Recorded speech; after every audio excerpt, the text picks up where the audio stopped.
life. Done my time and served my sentence. Dress me up and watch me die. If it feels good, tastes good, it must be mine. Dynasty decapitated, you just might see a ghost tonight. And if you don't know now, you know. I'm taking back the crown. I'm all dressed up and naked. I see what's mine and take it.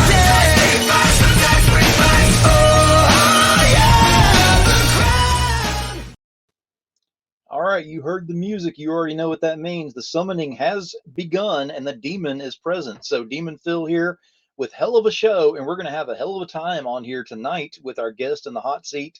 There's going to be a lot of interesting discussion on this, as it is a new project that has got my full interest. But before we get started into all that, please, please, please remember to go ahead and subscribe to the show, just so you're making sure to not miss any of the content or anything on the YouTube channel, and share. That's the biggest thing right there. Share this thing out so we can get more eyes available on this. Just trust me on this. We're going to go through this interview. You're going to find out why it is so important to share, even at the beginning, not so much at the end, on why this is, because I'm excited about this one. So without further ado, we're going to go ahead and bring up my guest on this one. This is Corissa Grant of Worthy Chaos. Hi. Welcome to the show. Thank you. I got to tell you, your intro is awesome, and I feel like I need a fire-breathing demon now in mine. So it fit right in with the story, the whole demon going there and stuff. And the music was perfect. So there you go. Just if you do, make sure you put a coffee cup in his hand, and I'll feel right at home. I can do that. Sure. Well, go ahead and let us know who you are, what you do, where to find you. Give us that pitch about what you're doing. Okay, so I'm apparently a writer, and I wrote a series that's horror, supernatural, romance thing going on. It's Buffy meets Supernatural and Silent Hill, and it's a completed series. It's there's a lot of twists and turns, and it's hard to explain all of the fun stuff about it without giving it all away. But the characters are very in-depth, and at first you think that they're just got no personality because they meet in this hell town, and you're like, these people, what is wrong with them? But it's a lot goes on. It is nonstop action, horror, killing. I torture my poor characters. So very much so. I will say that's actually putting it kind of lightly in some instances that I've seen on there so far, which is great. You haven't seen anything yet. Oh, I love the series so far. I'm already hooked on this thing. But you've got, the book is on there you're talking about, and of course we're going to stray away from as many spoilers as possible. It's on the tip of my tongue. I'm biting it as much as I possibly can throughout this.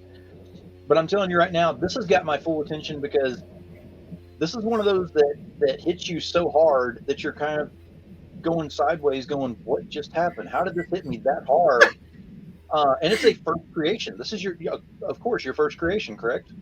Yes, this is this started from a very tiny idea 17 years ago about an angelic weapon, and for some reason I created this entire story around it, and I got very, very obsessed with it.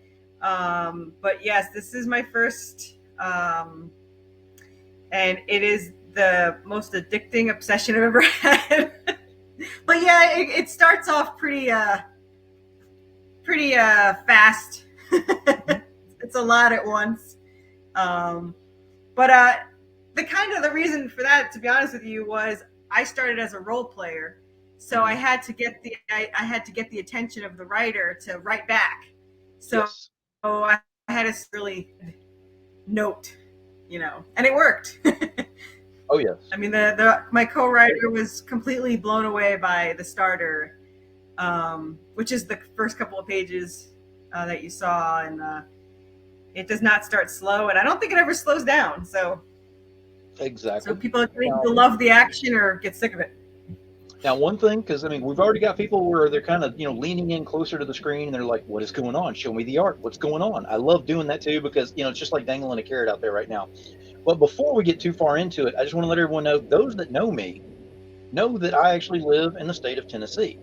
So I just want to go ahead and bring up that my guest here tonight also lives in the state of Tennessee. So she is actually going to start something new on my shows. This is the first time. This is the inaugural thing right here. But anytime I have a Tennessee guest that is up here, they go ahead and get the flag up here on this one, so we can let them know Tennessee Proud is in the house. Nice. Very proud. Love it. There you go. So I am happy to have, local talent that's in there as well, because it's great because, well, for number one, whenever cons come up locally and things like that, I know I can kind of reach out and say, hey, I need you over at this con over here. I want to see you over at this con, that con. Or I can contact cons and say, you need to get this person over there ASAP. But there's different things that can happen with that, and it's great being local with, having that foundation on there. But the series itself, you already mentioned about the angelic instruments, shall we say, weapon, instrument, however we're putting that. Let's just say that you've already seen it, but I'm not going to point it out. So if you didn't notice and nanner, you're going to have to read the book. But let's just go ahead and talk about what this is. And like I said, with no spoilers on this, which is going to be all kinds of fun. I love challenges. But this is the cover for the book right here. Now, first and foremost, when I first saw this cover, immediately, it's like, I'm back in the 90s. This is a 90s style cover. This is awesome.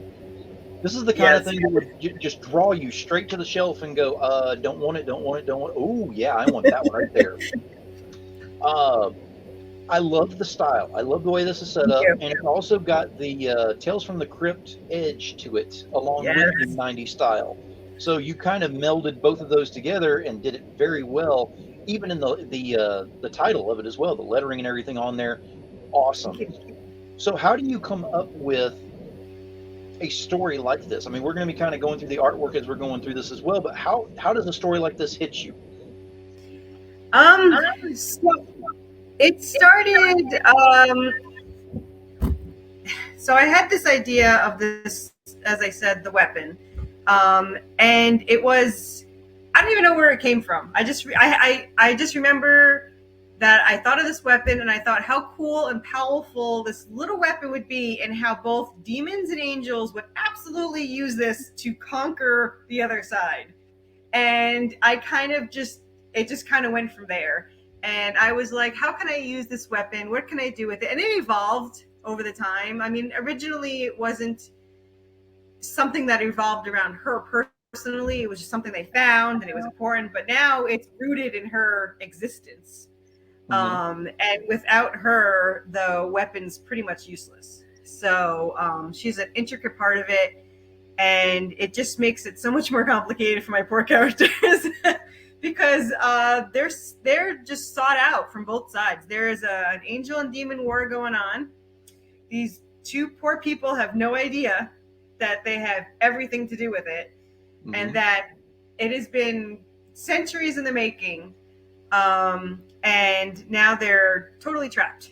And both sides don't care about anything about them, and they just want this weapon. And they're going to do whatever it takes to get it. And fortunately, the two of them will do anything to stop them. So yes. And kind of going forward with what you're talking about right there, and kind of just adding to that with the art that we're showing right now.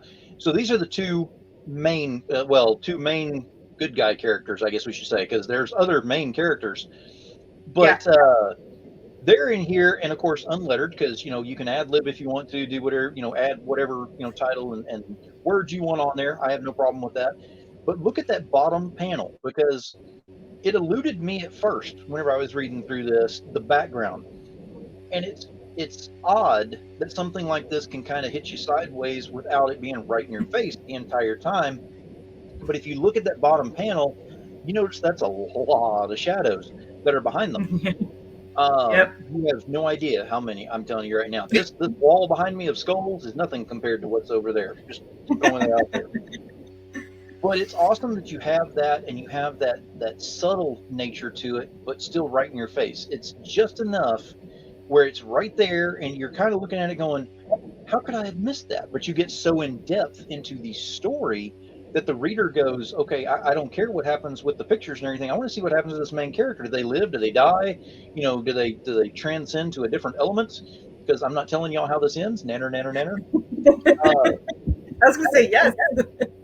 But how do you come up with, you know, the storyline that has so much depth to it that you pay attention to what's being, you know, in the lettering and the word bubbles and everything, not so much the art, because it's usually the other way around.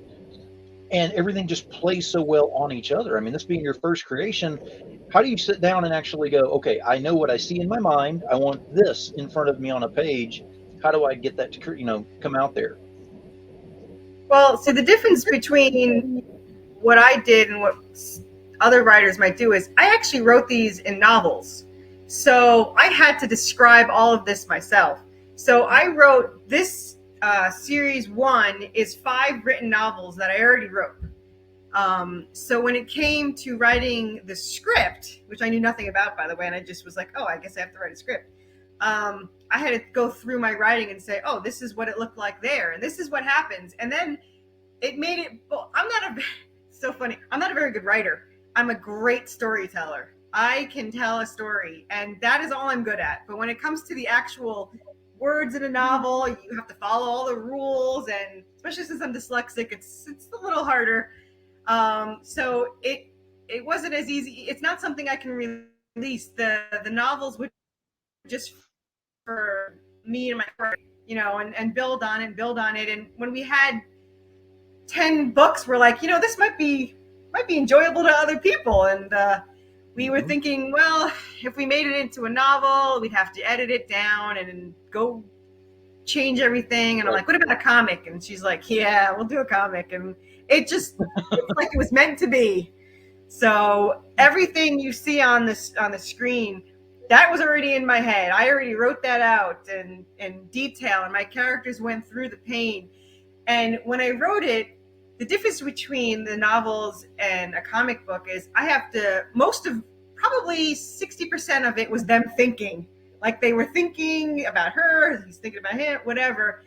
And I had to portray that because they have such a strong bond. And I was like, how do I get this across without someone reading what their actual thoughts were? And so I had to make sure that the visuals, you know, showed that, because they have a very strong bond, and they have a strong past that they don't even know about. And you'll see in each issue they get closer and closer, because in this story, you know, they were separated for so long. I mean, everyone's like, oh, you can't give spoilers. It's like, well, all of it happens in like the first 3 pages. Exactly. Like, you know, they go through this really, really horrible situation, and then they think each other's dead, and they're separated for 10 years, and they're thrown right back into a Silent Hill situation. And I mean, they thought each other was dead. So now they're so closed off and so cold-hearted, and they never let anyone in. And when my letterer was doing it, he's like, shouldn't they be more happy to see each other? I was like, no. Nope. They're like, they don't think it's real. This is a demon, or this is a trick, or I'm dreaming, or whatever. They're not. I mean, obviously they're glad they're there, but they don't think it's real. And the psychological stuff is definitely present throughout all of that too. And just to kind of point out with this particular panel that I'm leaving up here right now, it's brutal. And I want to go ahead and let everybody know that the inside of that main cover that we showed in there, I want to go ahead and read what she put in here, because this is awesome.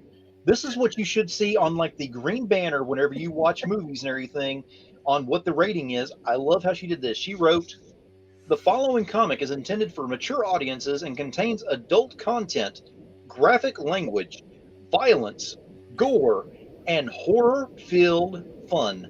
Proceed at your own risk. You have been warned. That's it. Yep. That's old. I'm good. Yep. My letter didn't have that in there. I was like, oh, no, you have to go write this. And he goes, what do you want it to say? I was like, I'll write it out for you, but it's got to be written. I am not going to be, I don't want anyone to say, I cannot believe that was in there. Exactly. And it is. Yeah. I mean, there's a lot of stuff going on in this. We can we can say that one of the main villains, because just the one that you kind of branch off into here. At least I think he's the main one until I saw the rest of the stuff in there. But anyway, we're going to kind of get into him here in just a moment. But first, you have a lot of inspiration from Supernatural. That's evident on what you're, and how you're writing that and how the art is and everything. Because this main villain that's in here actually has the black eyes. I was like, ooh, I know what that is before you even said it. I knew exactly what that was. Yep. You got to have the black eyes, man. I mean, I would say the only thing, or the biggest difference between the Supernatural and ours is Supernatural, which I love, obviously.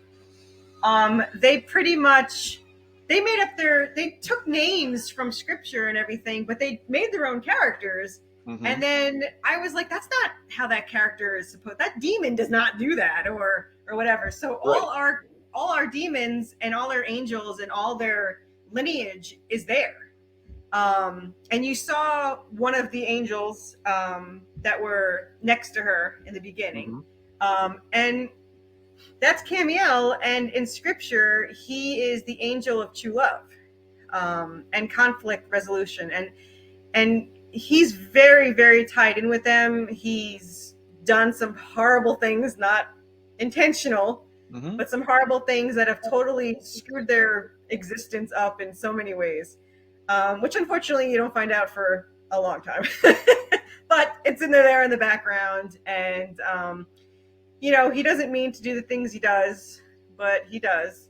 And I would say he's kind of like a Castiel character, but he's not as fun as Castiel. He's kind of a, the hardest part about him is he does not use contractions. So it's always cannot or do not. And I had to keep going back and make sure that he didn't write. He says it right. Because he's just so annoyingly proper when it comes to that. That's not angels. That's just him. He's just a weird character. Well, the main question I got to ask you is, who was your favorite character in Supernatural? I mean, if you were such a fan there, I got to test this one. Crowley was my favorite. Oh, yes. I had my finger on the button. I was sure hoping I didn't have to release you. Oh, yeah, we're good. Yeah, you can stay. I was so upset when he was gone. Like, I actually have a video of him that my husband had paid him to send to me. And it's, from the, cameos or whatever. Yeah. Yep. And my husband had said, she has 7 books and she doesn't want to publish it. And he's like, are you crazy? Like, how could you not publish it? And I'm going to bring that when I go to Supernatural convention and be like, look, I published it. Nice. But yeah, he's the perfect character. I mean, he really was. And I think they should have been a tiny bit nicer to him. But he did betray him back and forth. So, and we do have a character in there that is inspired by him. We haven't, it'll be a while. Well, actually, let's see, issue 4 might be in issue 4. So he's not the king of hell or anything, but he's got that humor and that kind of like temper going that I so loved. So how did you come up with the art style on this? Because a lot of the horror writers that are doing comics and stuff like that, whenever they do something like this, they automatically lean directly to black and white. They go strictly to, inks and it's done. But the color that you went through with on this one, it has a almost like an animation feel to it. Yeah, cartoon vibe. Yeah. Well, I mean, it's actually webtoon, but on steroids. I mean, it's actually got some oomph to it. So, yeah. Everyone told me to go. Every artist I found wanted black and white. They all went to black and white, and I said, no, I don't know. It's color in my head. It's going to be color on the paper. And I love my readers, and I got to tell you though, this is for me. I printed this. I had it done. It's just a complete bonus if people can help me pay to release this. But really, I have to see it printed. It's just to see my characters doing the things that were in my head, and it hasn't even gotten to the exciting parts yet. So I mean, there are issues that are there's a zombie-filled, infested city like Resident Evil 2.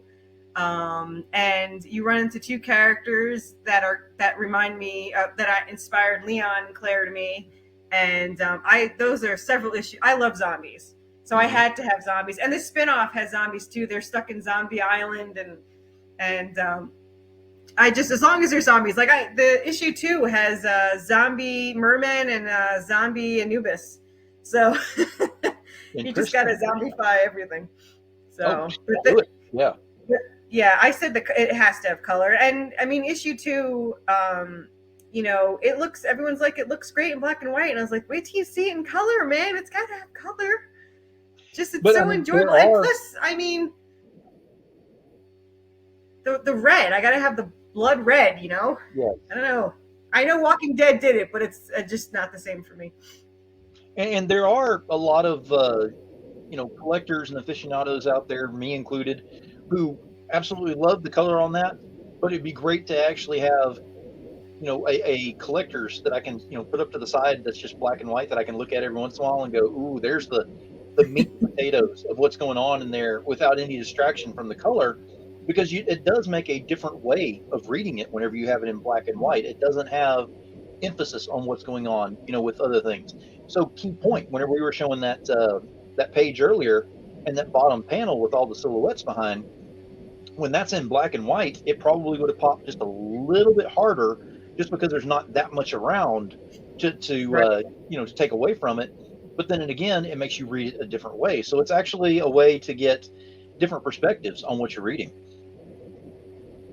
Actually, now that you say that, I have to say, especially issue 2, because the last page got finished today, and it's in black and white first. Mm-hmm. And I'm actually going to have him save a copy now in black and white, because it's gorgeous in black and white. But in color, there's just certain pops. I mean, exactly. Like with the zombie merman in the water, and the water's this deep blue, and it's just gorgeous to just see it, around them, and of course the blood in the water. But yeah, you're right. The black and white has I have to say, my artist is very, very talented. That it looks so amazing in black and white too.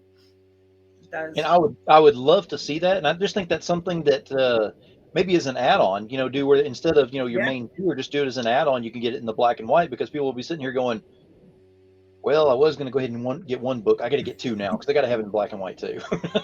yeah, I'm going to have to do this. I'm going to have to do this for issue 2. That's just how it's going to have to happen. Nice.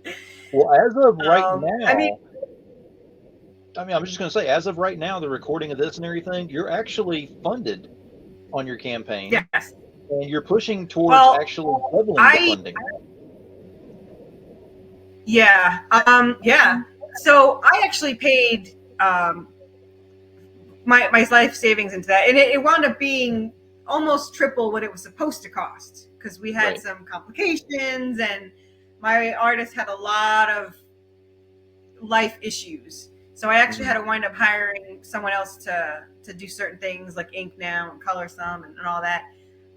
So it actually took like 5 months instead of what it should have done. So I only put in for the printing, and it covers that.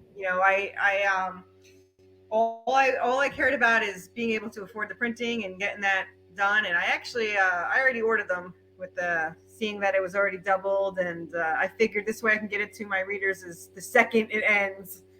Plus I want to see it, of course. I want to have it in hand. Yeah. I want to be able to look at it. That's what I was going to bring up right there. Is that point right there. It's like you want to have your readers have it is good, great, and wonderful, and you're going to be excited about that. But to actually have your first work with your name on it in your hands physically, yeah, that's going to be something there. I can't even describe. I'm so excited. And I will say there's a lot with this Kickstarter, but I have even more for the second Kickstarter, because I actually have a Disney artist to do. Well, actually, that's the prequel. There's a Disney artist that worked on Beauty and the Beast. He did. He was in charge fully of doing the Candlestick. Lemire, whatever. Yeah. Yes, and he also did Rescuers Down Under. And so I talked to him the other day, and he called me up, and he's all excited. He wants to do a Valiant cover for the prequel.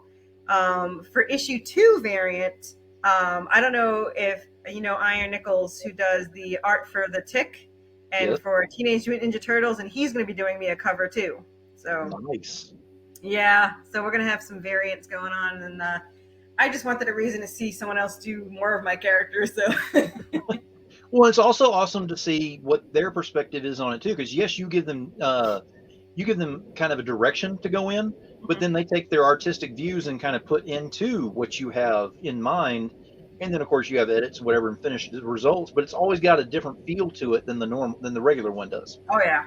And if you look at his Teenage Mutant Ninja Turtle covers, it matches the art in issue 2. It's got like that shadow feel to it, and that's why I reached out to him and I was like, would you like to do a cover? And I really think your art matches. And he was like, oh yeah. So he's going to be working on that. And I got trading cards made this time, which I'm excited about. I got foil prints coming that I'm excited about. Nice. Yeah, because just foil is cool. It is. I could do not want foil. And Well, and now there's so many different variations that are out there, and I noticed the printing company that you're using on there, and kudos on your choice on that as well, because they have a ton of foil variations now that you can get, because I think it was last year, they got their new machine in that just does a plethora of foil variations. I don't even have the list in front of me of how many different ones, but it's pretty much, if you pick it up, they do it. Yeah, they're all, so I have to figure out how to do. They make me nervous with their giant red warning of make sure you know the spot foiling. And I was like, I don't know the spot foiling. So I did get the full silver foil. So we're going to see how that looks. And then I'm going to learn the spot foiling because I want some foil color on there. I mean, that's especially now that I'm thinking in issue 2, the cover has these gorgeous flames. I'm thinking some red foil, man. Might go a little nice on that one. So we got some learning to do. So well, and if you got that hard, right? Oh, absolutely. But if you got flames going, you can always do spot lava. Is phenomenal on flames. Yeah. I've already seen that on several other things that are out there, and it just feels like the book's on fire in your hands. It's great. Yeah, that sounds awesome. But you're going through this, and you're going through the experience of creating this, and going through the experience of now on Kickstarter, which I'm sure your stress levels have hit, up to peaks you never knew existed, because Kickstarter's fun. So how many times are you refreshing every 5 minutes? I gotta know. I just need the screen open so I can see, how it's been open for, I think, what is it, 15 days now?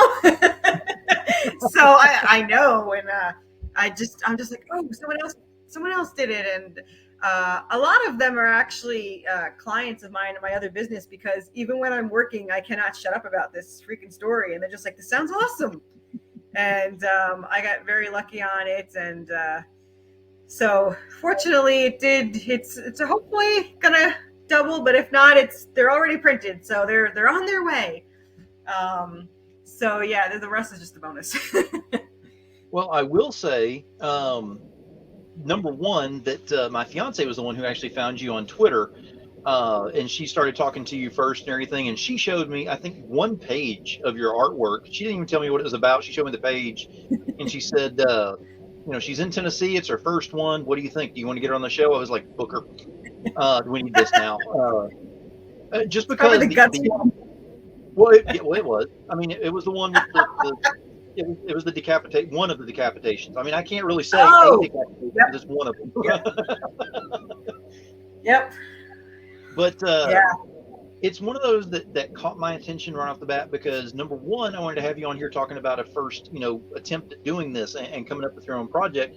But the second thing was that as soon as I got to look at this before everyone else does, I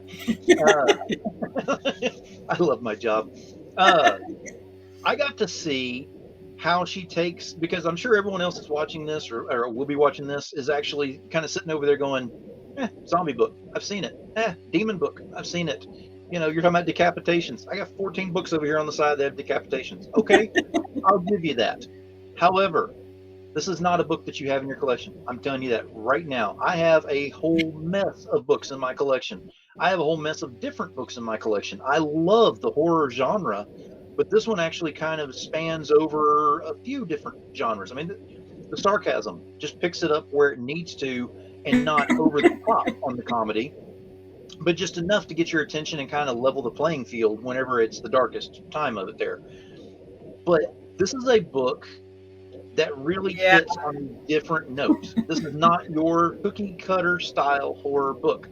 I'm telling you right now, do not pass off on this one. However, if you're squeamish, and I mean, you got to be squeamish about, if you've seen Saw and you had to look away a few times, you might want to pass this to a friend or something.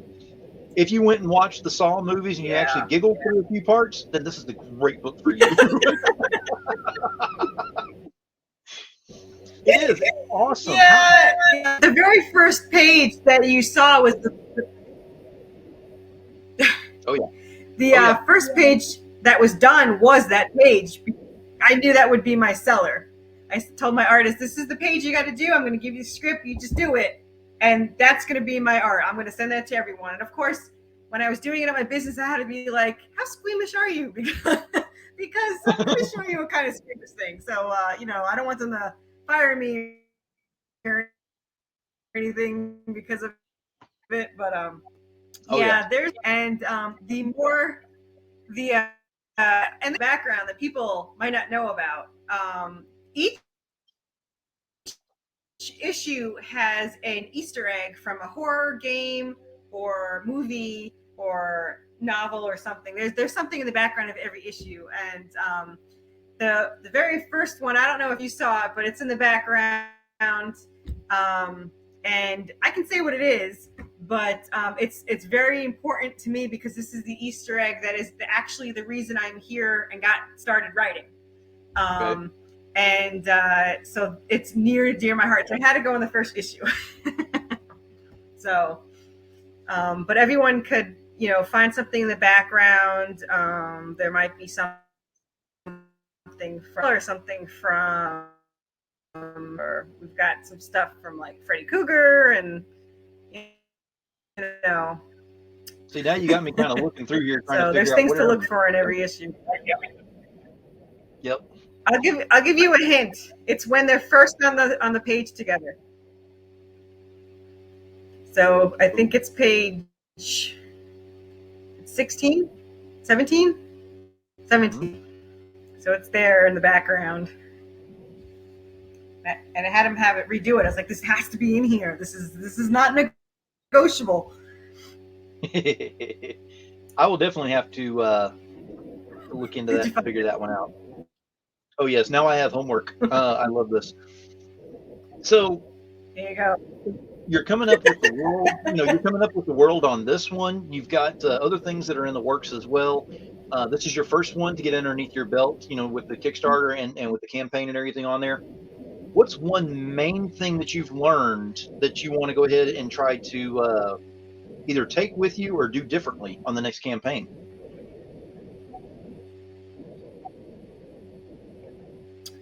I definitely want to get cooler. I mean, I do have some cool rewards on there, but I like really weird, extreme, mostly because then I can buy them for myself. But I want like the more variants, like I was saying, with the different artists. I want really cool trading cards of the characters, especially the monsters. I mean, Zombie Anubis is going to need a trading card, and and I want some.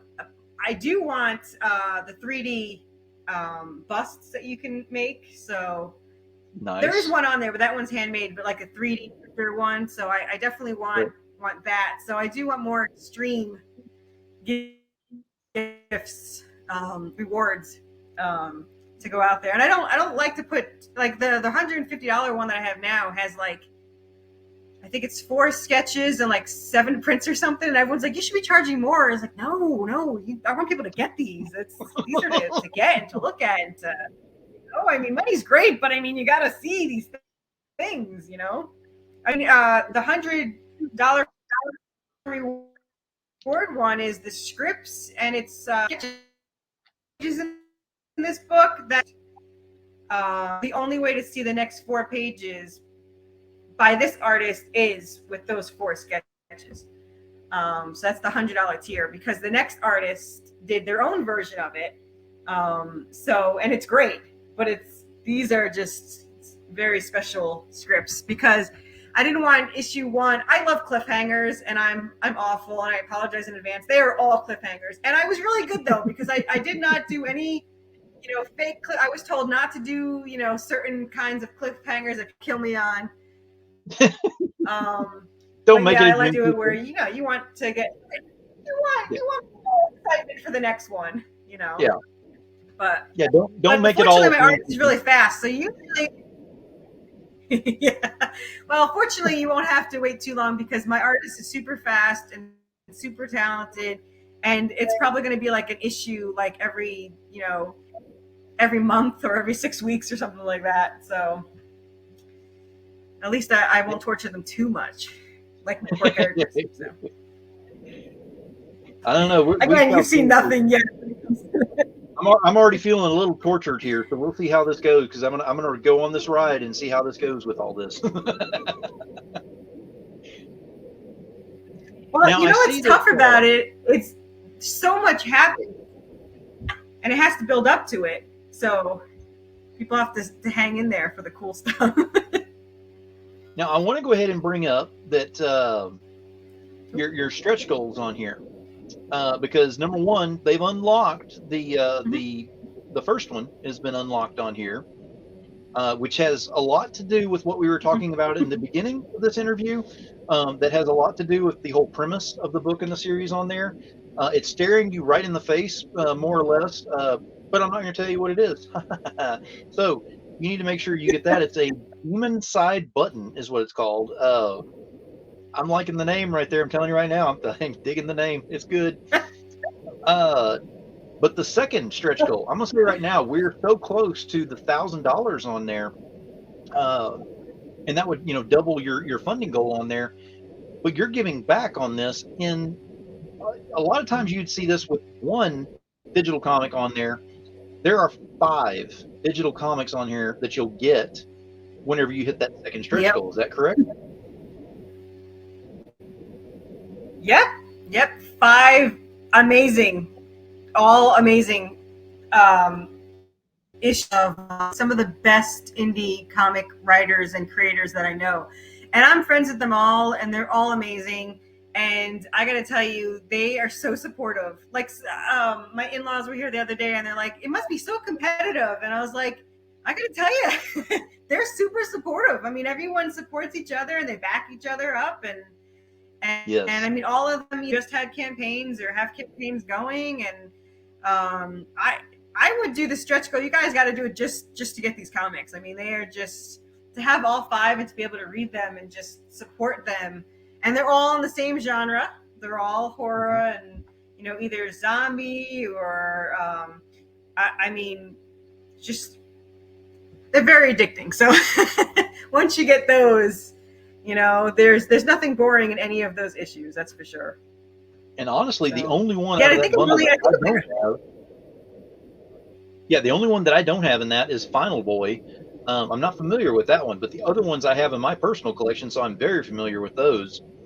You have to get Final Boy. He's actually my letterer. That's Sam Carter, and he is amazing. He wrote, it's like a movie script, and you have to figure out who the killer is, and it's just it's not only just a slasher film, like the traditional 80s slasher, but it has like an in-depth, and they kill it on the cover of one of the issues, so you can kind of try to guess if you can guess who it is. And but he just finished a campaign for issue 2 and 3, so he has 3 issues out. Wow. So yeah, that's definitely worth reading right there. Just okay. His alone, let alone all the other great ones that are out there, are just worth it. And I think I'm only what is it, $185 away, so it's almost there. Oh yeah, and plenty of time to get there. But the thing that I want to bring up is plenty of time to get that one, no problem. The third one, this is where it gets interesting, because this is the one that I want to get. I want to get some kind of a description on this one, but $3,500.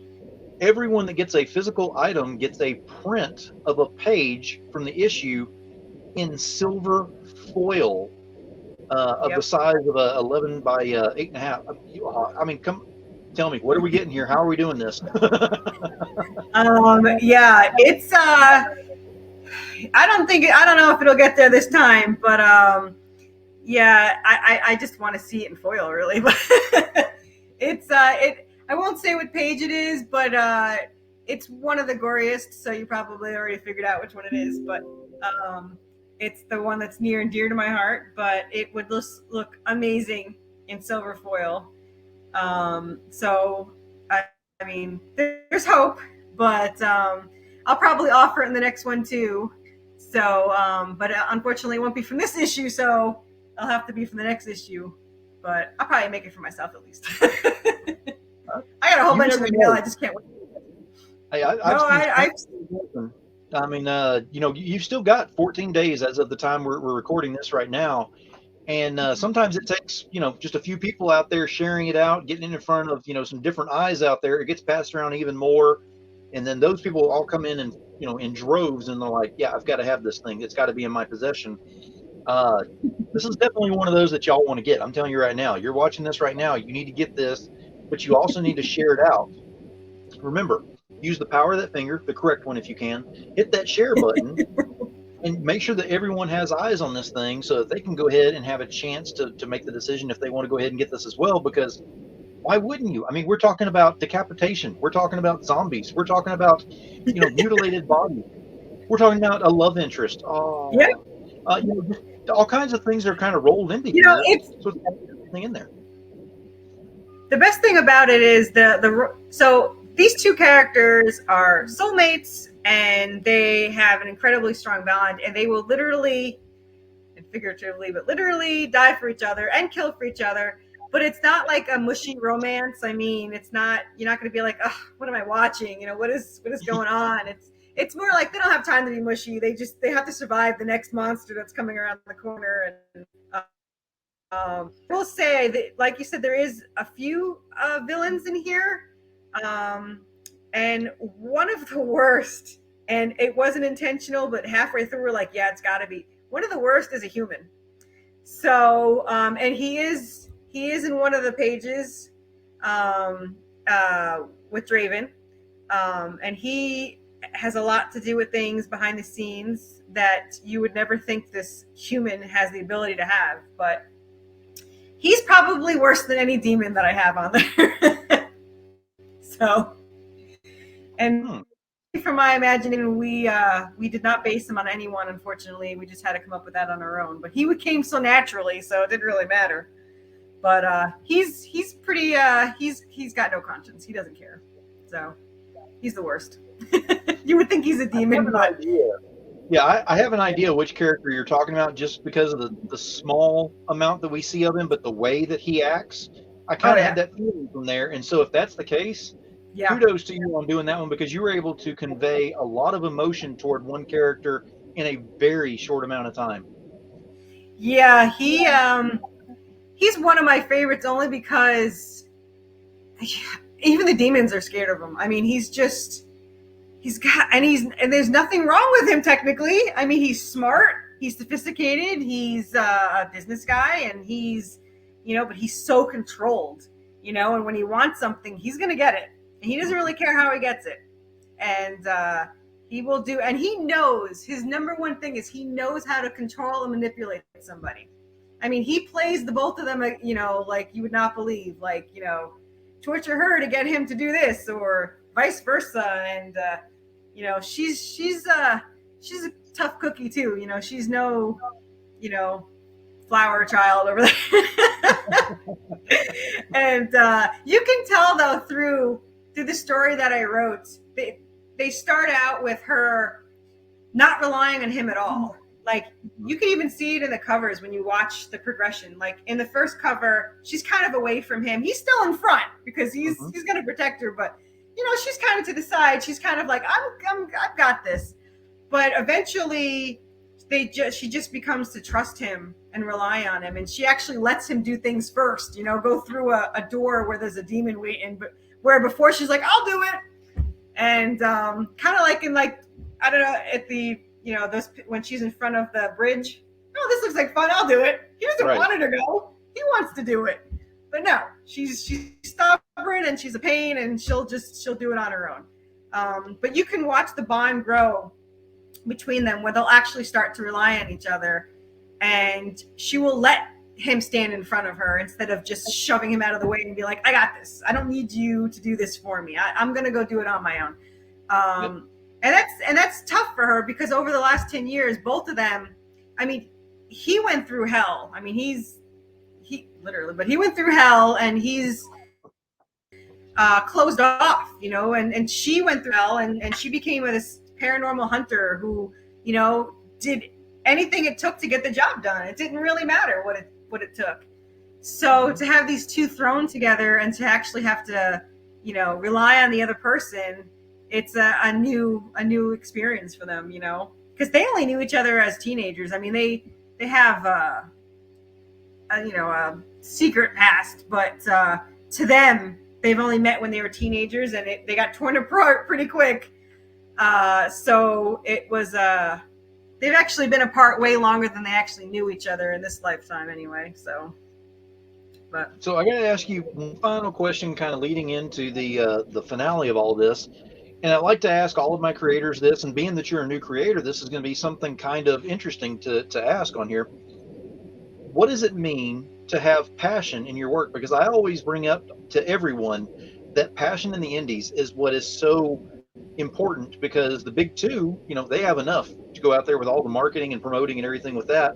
Whenever you're in the indie side of things, you wear almost every single hat that's available and try to make this your own. So what does it mean to you to have passion into this, and to put the passion back into the work that you're getting out there?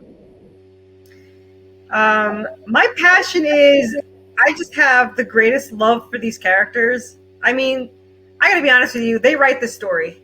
I mean, I my fingers are on the keyboard, but they're in complete, utter control. And I actually have argued with the character in my head during a scene before. It was an off-the-wall scene that I had no idea where it was going. It was very bloody, of course. And I'm like, I have to start this over. This is going nowhere. And my character's like, just trust me. I know what I'm doing. And it wound up being one of the best scenes. And I was like, all right, well, fine. My other personality can do whatever the heck it wants. But my passion is that this, I mean, it would be nice if it makes a profit, but I will tell you, I will be over the moon if it just makes enough to pay for the next issue, because there's 25 issues, and it's a great completed story for series 1. And if you don't read the epilogue, it can sort of end happy. Just don't read the epilogue. And it's just to see it all turn out is just amazing. And I wanted to share it with people more than anything, because it was too good of a story to waste. I've been reading this story nonstop for the last 2 years, so I've read the story. But to share it with someone else, and to have someone else say, you know what, these characters are pretty awesome, and they do pretty cool things, and the passion that they have for each other, to see the length that someone would go to protect somebody else is just astonishing to me, to see it. And to have those characters in my head to just be like, yeah, this is what I'm going to do for that person. And to actually get emotional when you're writing it. Like we've had scenes where, of course I can't give it away, but let's just say you're like, oh no, I can't believe I just did this to that character. And you have to take a break for a split second just to get over the fact that, like, all right, it's okay. It's going to be okay. There'll be okay. But yeah, it's everything about this story is pure passion. I mean, it is just, my co-writer and I say that the story is life. Like, we cannot breathe without the story. And we are so addicted to it that we're still writing it. We write the spinoff daily. And I just got a part of the chapter today from my co-writer, and it's it's a violent scene, of course. And she has the ability to stop at the very best part, which just drives me crazy because I'm like, now I don't even know what's going to happen because this part, the spinoff is new. You know, we're writing it as we go. So I have to know what happens next to it. So to see these all written out, I just need to see more. And I want to frame them all on my walls, which is obviously not possible. But I would cut every square out and be like, make a collage. Like you see behind me, that they would be like that all along my wall. Awesome. But, yeah. Now we've got, issue 1 is up here right now. How soon will we be seeing issue 2 coming out? When this thing gives you enough money, not if, when it gives you enough money to go ahead and start working on issue 2, getting on crowdfunding. Well, so issue 2 is done as of today. The black and white version is done as of today. He is working on the cover Thursday. Now, I want to set this right away. Unfortunately, Kickstarter has some kind of rule that you can't go back to back until you have 4. So I'm not sure the rule on that, but the second I'm allowed, I think it's when everything's out, which everything is bought, and I'm going to send it out like the hour this thing closes. I mean, everyone's going to get their stuff like immediately, mostly because I want people to have it and read it. But once that's set out, hopefully, I already started the next campaign. I started filling it out yesterday, and the rewards and everything, and I have the artist, Ian Nichols is working on the variant. So he's working on that. So hopefully I'm hoping mid-December, if not January. But like I said, it's probably by then I'll have issue 3 done. And the prequel issue 1 is on the last 4 pages. He's inking and coloring it as we speak. So that actually will be done too. That one's not as violent, but it's as exciting. I think in issue 1 there's a cave of horrors, so they're fighting like the giant wasps and worms and spiders and all that stuff. So never a dull moment in my issues, I can tell you that. I can tell you, if nothing else, you will not be bored. I can't promise you anything else. You will not be bored. Grossed out, but not bored. So. Now, on that note right there is the perfect way to go ahead. I'm going to give you full screen on this one to go ahead and tell everybody right now why they need to go ahead and go over to Kickstarter, because right now we're at the end of the show. We're kind of ending right now. So I want you to let them know why they need to go ahead and click the link that is provided on there and go ahead and become a backer, or at least, at the very least, use the power of that finger, the correct one if they can, and hit that share button. Okay. So all I'm going to say is this story will not let you down. I have complete faith in this story. I have faith in the characters and the whole path that it takes. And for Kickstarter, it's the first issue, but I promise you that if you go on there and click or share or whatever, you're just going to get addicted to it like we are. I mean, after the end of each issue is just hopefully going to want you to have the next issue. And we have some easy rewards on there. We even have the $5. You can get the PDF. And it, just so you can see the story and just fall in love with it like we are. And then we have simple ones like the $10 ones, the signed ones for $25. We have scripts in there. We have sketches that you can't get anywhere else. I mean, if you don't get them here, you're not going to get them, and they're not used anywhere else. They were the next 4 pages of so if you want to know what happens in the next 4 pages, you don't have to wait for issue 2. You can see them by getting the sketches, and that's the $100 reward.